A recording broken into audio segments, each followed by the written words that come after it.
That was pretty interesting, I thought, didn't you? Yeah, it certainly was. I did think that you kind of went on a little bit long. No way. I've never heard that before. Really? Yeah. The second question we asked was, how will your faith affect your vote this election?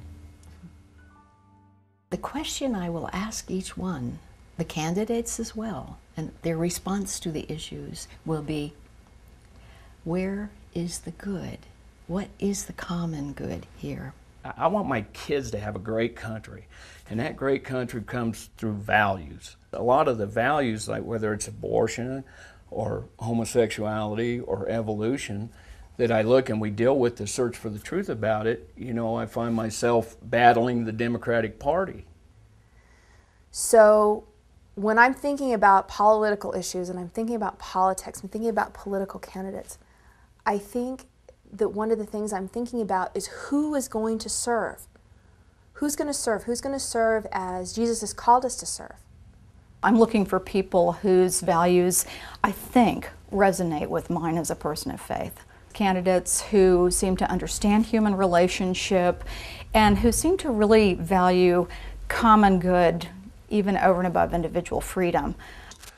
I have to say, I feel a particular sense of disconnect between my faith and my vote this election. I don't see any particular place where my values are going to really be translated strongly. I feel like no matter which way I choose, I'm going to feel compromised in the booth this year. We're afraid of what we don't have. We're afraid of what we might lose. We're afraid of what another nation might take away.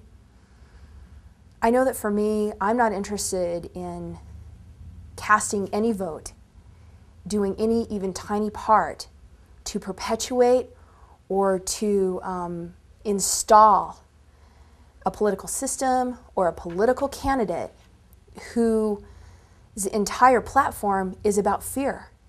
I think the issue that's most surprised me in the last 6 months has been the debate over personhood, because certainly as a Catholic, you know, I believe in the dignity of life, that the image of God is present in the person from the moment the person is formed until, well, even as a Catholic after they die, because of course we believe in the communion of saints.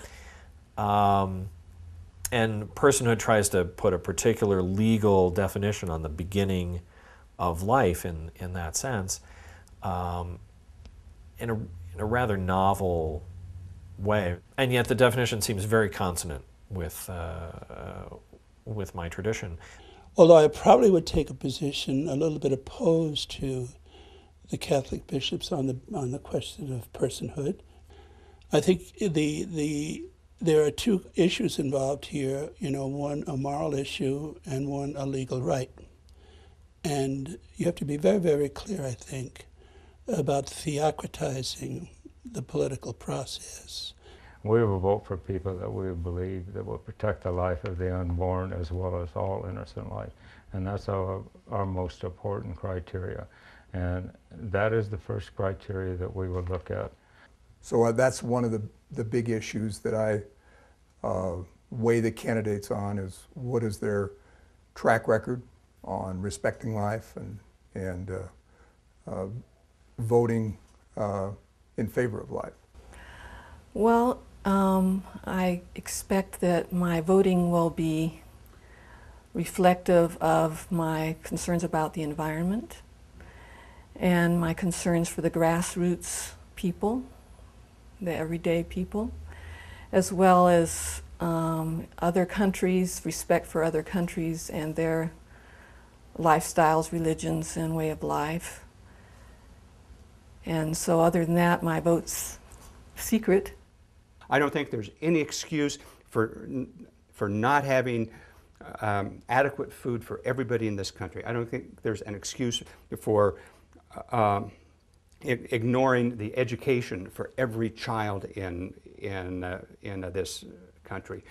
Through college, I don't think there is an excuse to have homelessness. I think we are better than that. I would say my concern is in observing the process here, and we've lived back and forth, Canada, the States, over my adult life. Sometimes the religious stuff comes on as a filter then, And so we're really unable to hear what is being said by a candidate, negatively or positively. And so the answer, the thought, the perspective might be this huge, but we got to reduce it to something small and it fits into the slot. I've got you. I know what that means. And you're this or you're that. And so there is no authenticity or depth to the dialogue then. In some ways then it's less a statement about political process action, it's more a statement about how we view faith in the United States. That we say this is what it means to be Christian, and it's a very narrow definition. And we try then in the political process to see if people are going to fit. And the fact is being Christian, and how we understand and being fully Christian could be much more broad than we sometimes want to believe or have been taught to believe or think about.